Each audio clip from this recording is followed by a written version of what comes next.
Coming up on Choppers Politics. Here we are now, a complete U-turn. I don't think there's been another example of a complete speech being withdrawn and retracted by a minister, certainly not in my 21 years as an MP. It is appalling.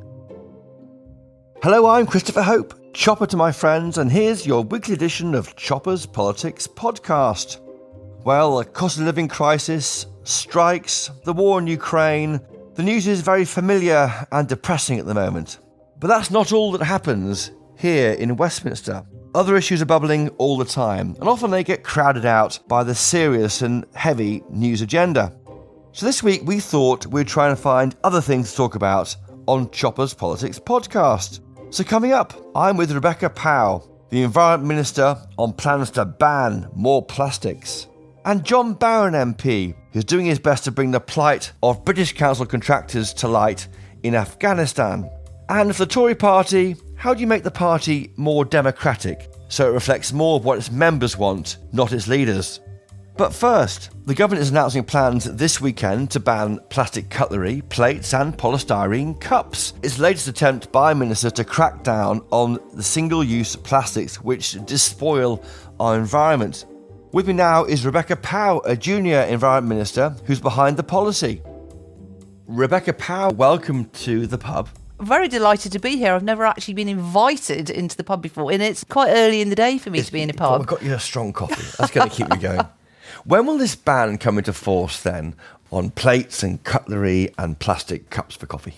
So the ban will come into force on the 1st of October of this year, giving businesses plenty of time to prepare, and they're fully aware of it anyway. Yeah. And indeed, the vast majority of them are very supportive of the scheme, and many of them are actually already doing these things already. They're fully aware that this is coming down the tracks, and also equally aware that we do have to do something about it because of the sheer vast quantity of these products. Just for example, plates, 271 million plastic plates are used a year.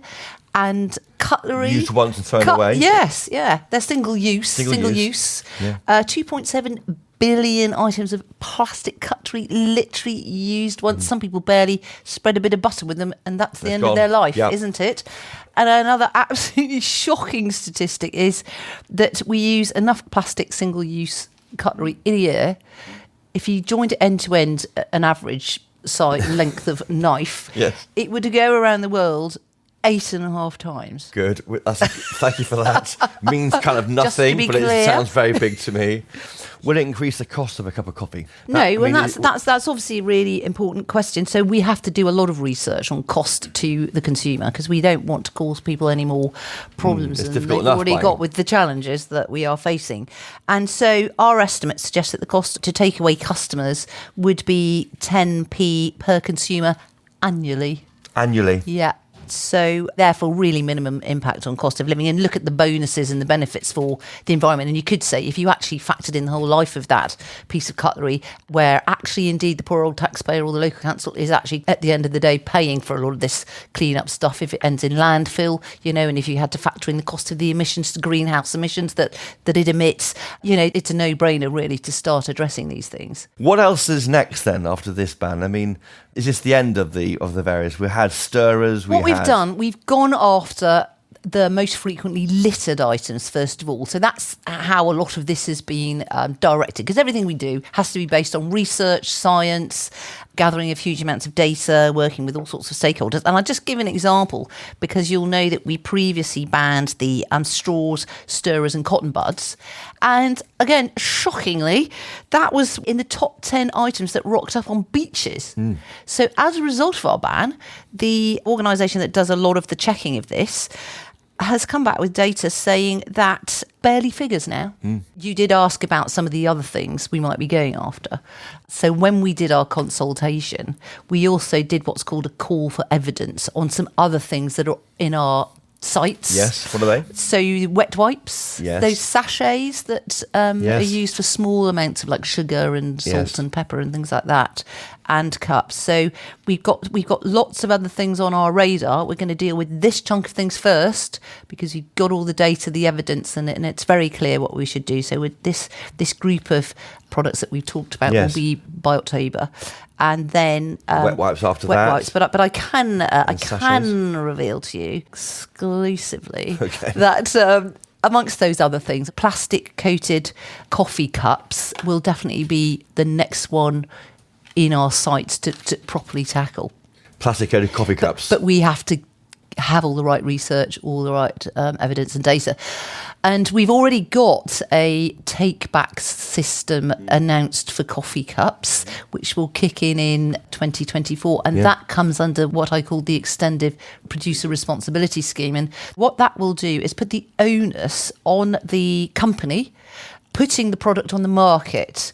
Say it's a chocolate milkshake powder in a plastic container. Well, that company will have to think about where that container is going to end up, and can it be recycled?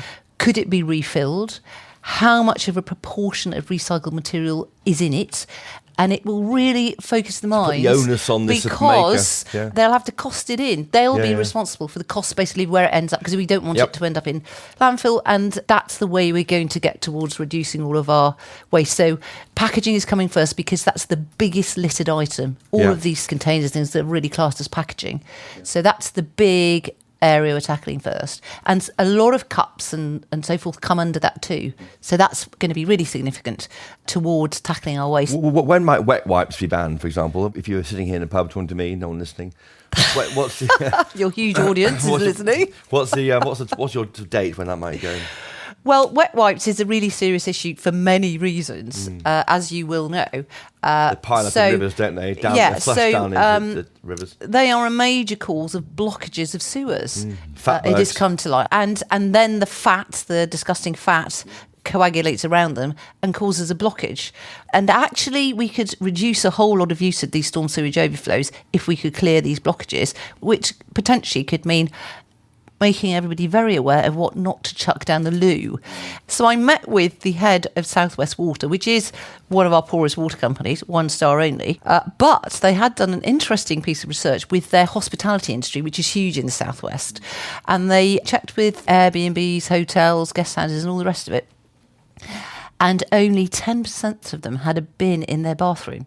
And one of the biggest causes of the storm sewage overflows in that region, because they're doing research on that too, is the sewage blockages caused by wet wipes. So bins in bathrooms. I mean, so there is a campaign called Bin It. So there's lots of work going on, lots of research, also lots of research that we're doing on labelling. You know, should we have better labelling? Would that make you, Chris, would you read the label when you picked up a pack of wet wipes? And if it said, don't chuck this down the loo, would you adhere to it? Yeah, well, I'm aware of it because I know there's piles of it along the banks of the Thames, aren't there? It's the water. Absolutely revolting. So, and they contain a lot of them, not all of them, microplastics, plastics. So but work is still underway on that because we have to be super sure about why we're banning them. You know, people are perfectly entitled to use wet wipes, but just don't chuck them down the loo. Yeah, quite right. There's concern about disposable single-use vapes. Yes. You heard that? Is that worrying you? Yes. Well, had you been in the chamber this morning where I had just run from, there was a question asked about that because I did a debate on that in Westminster Hall the other day. Yes. And again, this just shows how our society changes, doesn't it, so fast. So vapes are obviously, even the Department of Health consider them a very useful tool because they are transitioning people from smoking. Correct. So vapes on the whole are having some positive results, but it again has come to light that billions of them are now waste. They're being chucked on the ground, not safely disposed or properly disposed of, and actually they contain really important critical raw materials which we need to recycle. So would you want to ban those? So they're all things that need to be looked at, but equally those vapes in the future should come under the Extended Producer Responsibility Scheme because the people putting them on the market should be thinking about where they're ending up. Yes. So I think what it highlights is this huge big picture that this government is really motoring with, and it's taking a lot of time because you can see even from my talking how complicated it is. It is complex. But they are all linking together to reduce waste. One thing I do understand is this deposit return scheme, Yes. which is we see on the continent, don't we, in other countries, when you have a glass bottle of lemonade or something and you get 10p back if you return it. Yes. That's been on the stocks for about, well, certainly since Michael Gove was the Environment Secretary, and that was many years ago now. Yes. Why has that been stuck in the long grass? Well, it's motoring again, and I'm delighted to share with you that by the end of this month, which isn't very far away, we will be publishing the consultation, the very detailed consultation we did on it, which will set the direction of what's going to happen. And what do you hope then? I mean, just without saying too much now, we've already announced, people are already aware that it will be for cans and plastic, not glass. Right.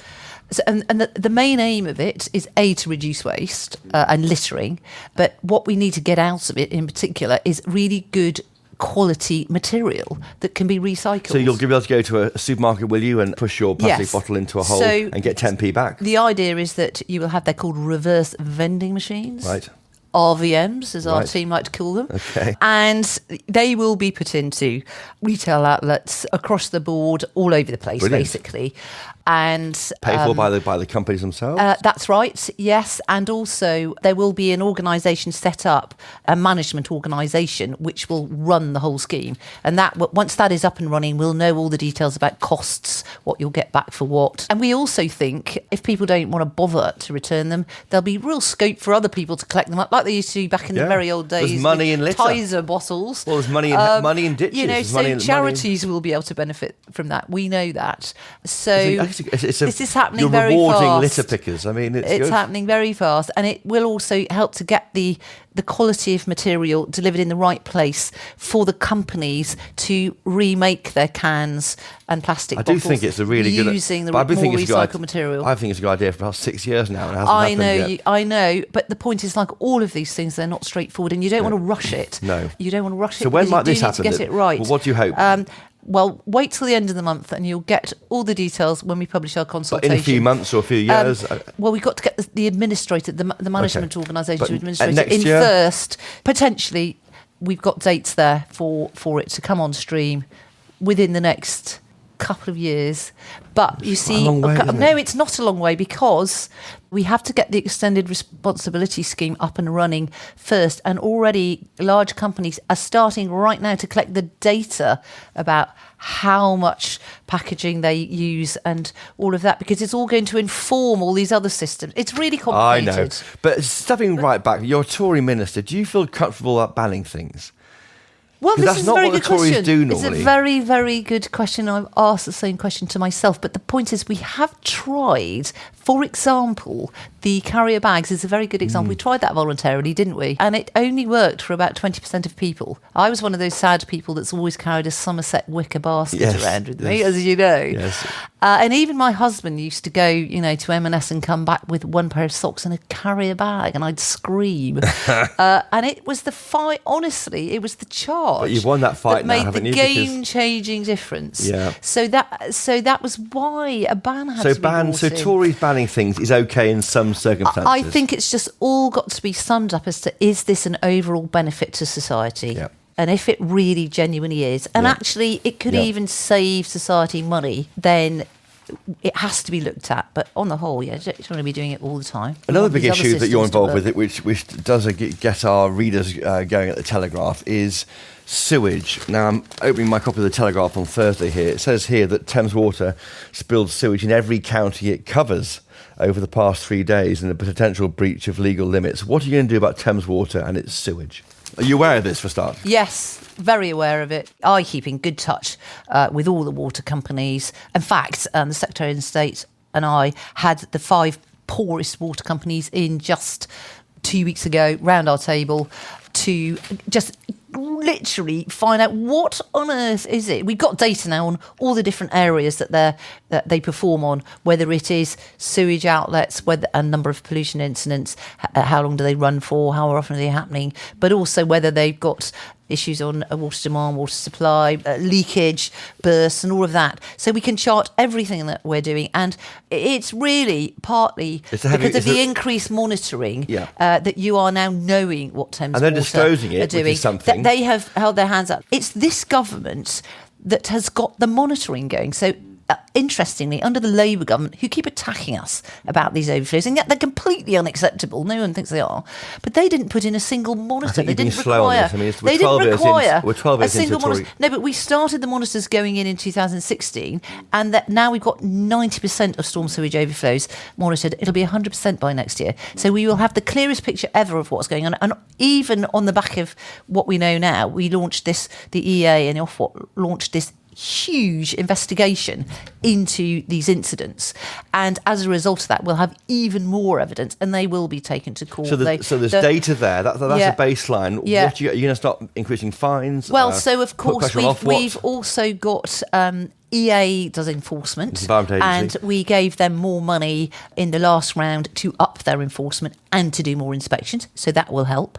Ofwat itself, the regulator, can fine a water company 10% of turnover if it's found to be contravening what it should be doing. It would sometimes. Yes, but so and even the regulator, we've given them much stronger policy statement, which was that they had to put the environment at the top of the agenda. It's all going to be more transparent. I think that will be helpful. There will then be they will have to report annually on spillages, but also eventually some we've already getting going real-time data coming forward. So much has been done in this space, and we've actually launched the biggest plan to tackle these storm sewage overflows in history.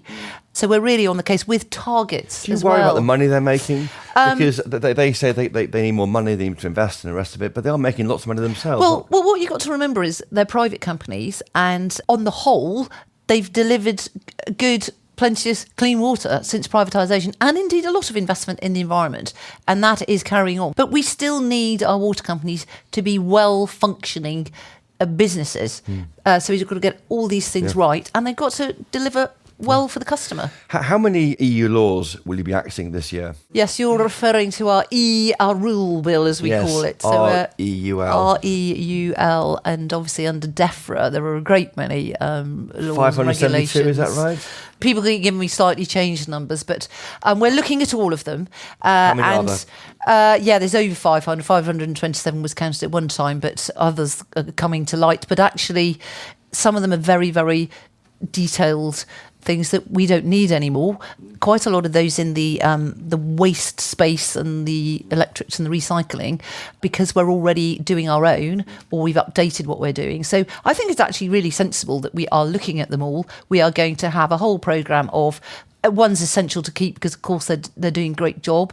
Ones that might need reforming to better suit us here. If you won't axe any which might damage the environment, will you? We 100% will not be axing any that will damage the environment, because I would never be able to be the environment minister if that happened. You know, protecting the environment is our top priority in DEFRA. One of our top priorities, obviously, along with secure food production and many other things. But no, we still have to have those gold standards for protecting the environment, and that's what we're going to do. And we've got an opportunity actually to make it even more fit for purpose for us. Because do we need to have those regulations where we have our say on the supply of olives? That's one of them. Do we need that? No, we don't need that in England, and in the UK. So, there are a whole lot of regulations completely irrelevant to us. So those are the ones we don't need. But I want to be absolutely clear that environmental protection is a top priority.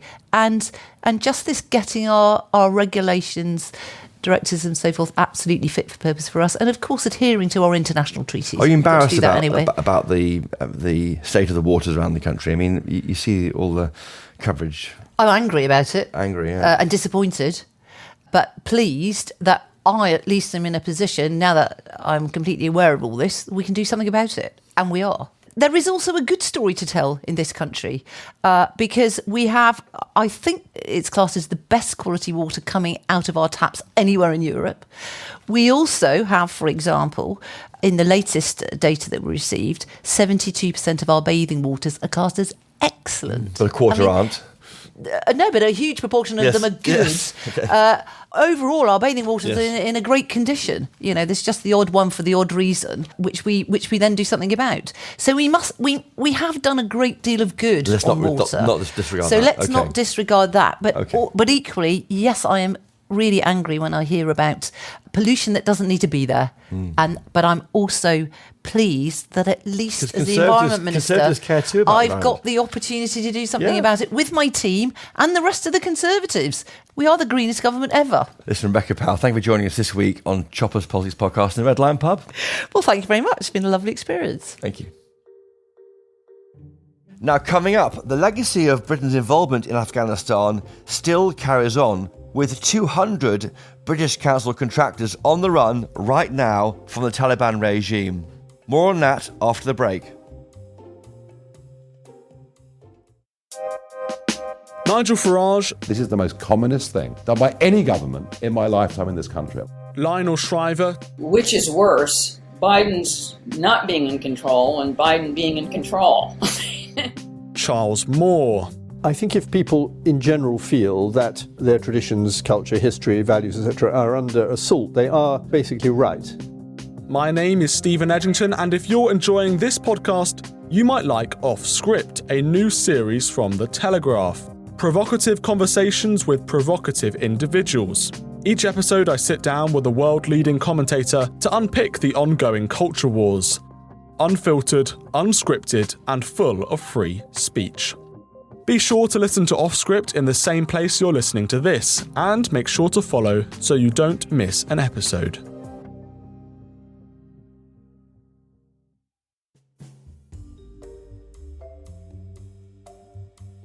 Now, since August 2021, 200 British council contractors, often professors, academics, have been living in fear of their lives in Afghanistan, moving from house to house as they are hunted by the Taliban.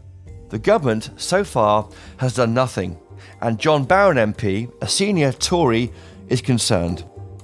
John Barron MP, welcome to Choppers Politics Podcast. Thanks, Chopper. Great to have you on. Well, it's great to be here. What are contractors, and particularly British council contractors? They're people who weren't directly employed by the British Council, but were contracted to the British Council to try to promote the work that they did, whether it's be teaching in classrooms or campaigns involving women's rights. So the employees got out of Afghanistan, but the contractors were left behind as part of Operation Pitting when Kabul fell in August last year. And we think then of interpreters. That's a familiar idea. Contractors supported the British work in Afghanistan. Yes, they did. And not just British work. They were supporting the Western effort generally, and were very brave people in putting their face above the parapet, if you like, because they would be known in their local communities, but said, look, we believe this is the right thing to do, whether, as I say, it was teaching English or promoting women's rights or democratic values generally. And what's happened to them now? There's 200 or so, we think, in Afghanistan. What are they doing now?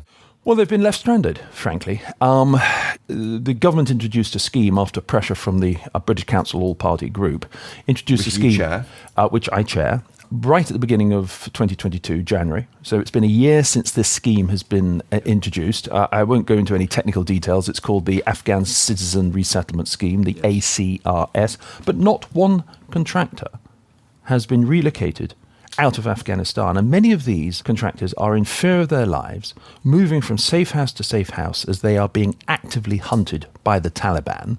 And I find it almost a disgrace that it's taken a year for this scheme to be in operation, and yet not one contractor has been relocated anywhere, let alone back to this country. There was a story of one professor who couldn't take his daughter to the hospital, because the Taliban had ring-fenced the hospital, they were ticking everybody off, etc. The daughter eventually died. Now, I can't substantiate that, but that is a story that's come out of Afghanistan, because as you can imagine, I and many others are being emailed by these contractors directly. We're passing these emails on to the Foreign Office, to the British Council. So the academics with families? Yes, academics Who with else are they? families. The engineers, are they? There could be engineers. I think it's more the academia. I think it's more the teaching of English. I think it's more the sort of charitable effort to promote everything from equal rights, women's rights, and dare I say, Western values generally. And whatever one thinks of the mission in Afghanistan, I, for one, opposed the morphing of the mission into one of nation building once we got rid of Al-Qaeda in 2001. Whatever one's position on that, we owe these people a debt of honour, and we're not meeting that debt at the moment. And the Taliban are trying to find them? Taliban are trying to find them? Yes, absolutely. Because of their links to the British Council. Correct. And you see, in small villages in particular, even in Kabul, these people are known. A professor is known. And they're having many, I can't say all of them, but I know that a good number are trying to move from safe house to safe house as they are being actively hunted. The remarks by Prince Harry in his new book, Spare, haven't helped. No, I don't think they've helped. He said that he killed 25 Taliban during his service. No, I don't think they will have helped the cause at all. As an ex-soldier myself, who I've been on a number of operational tours, including Northern Ireland in the 80s, you just don't talk about these things. It's as simple as that. You just don't talk about them for a whole host of reasons, which I won't go into. But the bottom line is, it hasn't helped. I'll be honest with you, Chopper, as I always am. What hasn't helped is a government bureaucracy, which, in great fanfare, this ACRS scheme was introduced in January of 2022, and simply nothing has happened. You've raised it in the House of Commons this week, haven't you? I have. So there's a cohort of 200 contractors. Yes. Where are we with them at the moment? Well, we had what's called a Westminster Hall debate yesterday, and we had the minister there, and I really pressed the minister. And up to Christmas, there had been no movement at all. We really put the heat and pressure on just before Christmas. This is the British Council All-Party Group. And he was able to come back and report a modicum of progress. That modicum of progress is that half of these contractors have now been told, head to the border. They've also been told to make sure their paperwork's in order. And one of the points I made in the debate yesterday was, well, hold on a minute. These people have been moving from safe house to safe house. They can't actually apply to the Taliban for a passport if they haven't got them. There may be newborn kids as well. Now, come on, let's get our act together. Let's get them out of the country. And as long as they're on a designated list, and I appreciate security checks have to be made, but as long as they're on that designated list, let's get them out and sort the paperwork out afterwards. So that's one of the points raised yesterday in the debate. I got assurances on that front. So half are heading towards the border, I hope. That's the land border. That's the land border, wherever that border may be, probably with Pakistan, and we'll see what happens. Don't forget, these 200 have been deemed, and something I forgot to mention, my apologies, have been deemed to be at very high risk or high risk by the Foreign Office right. and the British Council together. These aren't categories, these aren't people made up. That's not disputed then, the risk. That's not disputed about the risk. It's the fact that we've had a bureaucratic hogwash. So 100 are told to go to the border with their dependents. With their dependents, if they can make it, and take what paperwork you can. But I've made it clear a lack of paperwork should not hinder them getting out. And the balance, the other 100? The other 100 who, up to Christmas, still had not been contacted at all. I am told that around half have now been contacted, and their applications are about to be processed. But Lord knows, between you and me, what that means. If 2022 is anything to go by, we could be talking about this again in a year's time. And what the purpose of the debate yesterday was to say, now, come on, we need urgency here. Yep. Time to pull your finger out. Is the problem here they're being bogged down in red tape with concern about migration numbers to this country? Because 200 people can have lots of dependents. Is that slowing it down at any point? I hope not. I suspect it might be doing, but I hope not. There has been talk a little bit when raising these issues in the normal channels behind our chamber, so to speak. Quotas has been occasionally mentioned, and I raised this issue in the debate. I sincerely hope it's not, because there was no talk about quotas when we wanted volunteers. There's been no talk about quotas when we've talked about their courage. There's been no quota on their courage in stepping forth and promoting Western values in this mission, and as I say, whatever one thinks of the mission. But the bottom line is, it has come up, and I just find it distasteful. And one of my messages to the Minister yesterday is, don't talk about quotas. If there's 200 contractors and families that we owe a debt of honour to, we pay that debt regardless. The Minister yesterday talked about a second iteration of the ACRS starting in June. These people can't wait till June. That means, what does that mean in it English? means that in English it means that perhaps if we've exceeded our quota for this iteration, a second iteration in June can that is not good enough. No, these are lives we're talking But about. these are lives we're talking about. They're human beings who've stepped up to the plate. We owe them that debt. We'll be on it as the British Council, APGP. Well, John Brown, we'll keep across this, and we'll try and maintain some interest here with the podcast to tell our listeners what happens. While you're here, I just want to ask you about you and how you're doing. You're, for me, a classic independently minded Conservative MP. Your activity on Brexit before it all got it all going. I mean, you were the one who tabled a motion of regret in the May 2013 Queen's speech, which led to the support of 100 MPs. You're one of these people who started Brexit happening. Well, it's kind of you to say it was a teamwork, but I think that amendment to the Queen's speech, which hadn't been done since 1947, was a key moment. There were others, but together with letters to the Prime Minister at the time of 100 letters, a couple of letters of 100 signatures each, revealed the strength of feeling. And our objective was to get a referendum in the Conservative manifesto for 2015. Which happened. Yes. And then the history books show there was a vote in 2016 and now we're out. Yes. Do you regret leaving the European Union? No, not at all. I think quite the opposite. I think the best is yet to come. I think everything from free trade deals, which we're actually increasingly doing well at, and the big one in the Pacific, the CPTPP, is going to be transformational. And all the signs are very good. Scotch whisky duty, for example, in the Pacific region will fall from around 100% to zero. Great growth potential there. I think the litmus test of how well an economy is doing is unemployment. We've still got very, very low unemployment. We're still attracting inward investment. And most importantly, it was the democratic sovereign issue. We are now in control of our destiny. We will make mistakes. And that's the point of Brexit. It's a sovereignty issue. It's a sovereignty issue. Controlling that sovereignty. Absolutely. And, we will make mistakes. Every country does. But we are now looking at regulations and amendments, and I can bore you ad infinitum, Chopper, about, where we're seeing this already, whether it's finance or anything else. It bodes well for the future. All of us in Parliament, certainly those who supported it, are very, very optimistic. But in a way, it's a debate that's behind us now. I think there's a general consensus in Parliament, certainly on our benches, that let's get on with it. Let's make the most. Finally, you were on TV last year saying you were taking soundings up. Would you stand for leader? You chose not to, but you got some support on the backbenches. Yes, I did. But when people come knock on your door, and it was genuine, that why don't you? You think about it. But the rules were changed at the last minute. It went from 10 to or whatever it was, 8 to the 20. minimum level of support. Minimum level of support. So when you're beaten, and I couldn't muster that support. But I think Rishi is doing a great job. I think with him. Do you want Boris back? No. I think Boris had his time. I think Rishi has three qualities which I very much admire. He has compassion. He's competent, but he's also a very decent, honourable man. We saw the compassion with the, all the benefits being uprated with inflation and pensions and so forth.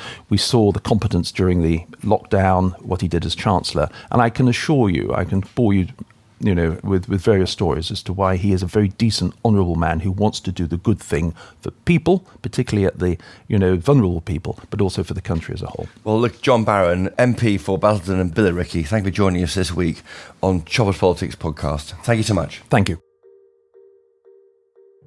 Well, that was Thursday, but overnight there's been some developments. John Barron, I'm calling you back. How are you? Well, I'm very well, but I'm appalled at these recent developments. What's happened? Well, the government has, late last night, informed me that they're going to retract everything they said in that Westminster Hall debate we were discussing. So all those positive bits of news have been retracted. In other words, 100 contractors, half the contractors cannot head straight to the border. Paperwork is going to be required. So, if they haven't got good paperwork, then that will be a hindrance. The other half still haven't been contacted at all, and meanwhile quotas has been reintroduced. But by quotas you mean family members. I mean, this is ridiculous, right? I mean, this is absolute for me it is shambolic. Yeah. Yes, it is, and we've got to think about the families and the contractors involved. The events here are being closely followed. In Afghanistan, they've had their hopes raised on a Wednesday afternoon when they saw the debate. Last night, Thursday evening, I get told by a journalist, not even the decency of the government informing me, that they're retracting. Took this afternoon to get any confirmation from the government. And here we are now, a complete U-turn. I don't think there's been another example of a complete speech being withdrawn and retracted by a minister, certainly not in my 21 years as an MP. And there'll be news next week, won't there? The government will have to correct the record in Parliament. It's embarrassing, and it almost is totemic, really, of these contractors have been treated. It is. You're absolutely right, Chris. It is appalling. I can't be any stronger than that. And we're going to come back to that over the following weeks. But John, for now, John Barron, thank you for coming back to us this week on Choppers Politics Podcast. Thank you. Take care. John Barron there. Now, we're 3 months into the leadership of Rishi Sunak. And it may have been forgotten, but he wasn't actually elected by anybody before he became Prime Minister. He was appointed there by MPs. Some Tory party members are less than happy. One of them is John Stafford, who has joined a big campaign to bring more democracy into the Tory party. John Stafford, welcome to Choppers Politics. We're calling you from the Red Lion pub and you're in Beaconsfield. Yes, indeed, I am, and I've just had breakfast, thank you. Well, I'd be giving you a coffee if you were here now. Now, John, just quickly, why does the Tory party need more democracy? Well, because it's in a terrible situation, and it's incapable, as present constituted, in fighting a national campaign on the ground during the general election. If you go back to 2016, Lord Feldman reported half the constituency associations have got less than 100 members. Well, you need 1,000 members really to fight a campaign on the ground. So that's number one. We haven't got the members, and unfortunately, we've had 26 party chairmen in the last 30 years, all of which say that the membership's gone up. In fact, in those 30 years, the membership's gone down from 500,000 down to about 150,000 today, and it's falling. So primarily, we have got to get our campaigning organisation into shape, and the only way we can do it is by giving members incentives to join the party. Is that decline, John, driven by a lack of consultation with members about how the party is run? Yes. Prior to 1998, the constituency associations were pretty well autonomous in choosing their candidates, and central office role was purely advisory. Since that time, the central office has become totally centralised, and they taken away all the rights of party members to choose and select their MP or to get rid of their MP. And the result is that we've got a lot of Lib Dem type MPs in Parliament since David Cameron took over, and the parliamentary party has become totally separate and different in its views on policy from the voluntary party. You say that these Liberal Democrat type candidates, you mean that they don't reflect what the membership want to hear from their candidates? They certainly don't, and they don't reflect Conservative values and policies. I mean, the traditional Conservative who reads the Daily Telegraph believes in a small state, low tax, strong on defence, strong on law and order, believes in the family, is not in favour of all this wokeism that we get now from the BBC. You find that their views are not being reflected in Parliament. And how can you make your campaign work? You're backing a new constitution for the Tory party, aren't you? And what's your campaign called, John? It's called the Conservative Democratic Organisation, and it was launched last month and is making great progress. And what we're doing, we're working with the Conservative Party. This is not a group opposing the party. We're trying to work with the party to improve it and develop it. And it's had a great success so far. And what we're trying to do is to get the party to a similar situation it was before the new 1998 Constitution was brought in. And that means we've got to go for a democratic Conservative Party. That means that people at the top are accountable to the membership. Okay, so what else would change? There'd be an elected chairman by the members. Would members get to vote on policies, for example? That can't happen at the moment. Well, what we will reintroduce, because we want the voluntary party to take back control of the party conference, as it used to be before 1998. And There will then be motions for debate. Those motions will be submitted by the constituency associations, and votes will be taken on the motions. Yes, and John, in any sense, is what you're doing here a Boris Johnson vehicle? We know that one of the organisers of your campaign, Lord Cruddas, managed to amass as many as 10,000 members last year to try and give members a vote on the removal of Boris Johnson by the MPs. Is that what is going on? Is it an attempt to try and force out? No, it's definitely not. What we believe, though, is that the leader of the party, if he continues to be elected by the members, then the rules on the leadership election should be determined by party members. At the moment, those rules are determined by the 1922 committee, and the members have no say whatsoever in these rules. So, for example, in the last leadership election, the 22 committee decided that there had to be 100 nominations for the leadership election. Well, the normal rules, somebody wanted to be a candidate, they just had to be proposed and seconded. So who was it who decided that there had to be 100 nominations? Was it the chairman of the 22 committee? Was it the 22 committee executive? Was it the party board? Was it the party chairman? Was it the parliamentary party? Nobody knows, because nobody knows who was taking these decisions. And we want those now taken away from the 1922 committee and put into the main body of the party constitution so that the members can have a say on them.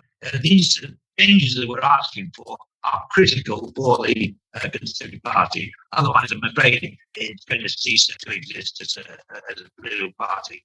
It is in a worse state now than it has ever been. Well, John Stafford, with a message there from Beaconsfield about why the Tory party needs to be more democratic. Thank you for joining us today on Choppers Politics Podcast. Thank you, John. You're very welcome.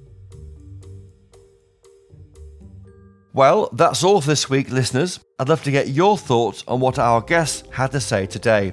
Do you agree that the Tory party needs to be more democratic? And should disposable vapes be banned? Get in touch by email, chopperspolitics@telegraph.co.uk, or on Twitter, we're at Choppers Podcast. Thank you again to my guests this week, Rebecca Powell, John Barron, and of course John Stafford. Thank you to my producers, Louisa Wells and Giles Gear. But most importantly of all, thank you to you for listening. For more Westminster insights delivered every weekday into your email inbox, why not sign up to my Choppers Politics newsletter? The link for that will be in the show notes to this episode, as will the link to my Peterborough Diary column, out every Friday evening at 7 p.m. online and in Saturday's newspaper. And remember, please do buy a copy of the Daily Telegraph. I know you won't regret it. Until next time, though, from the Red Lion Pub, cheerio!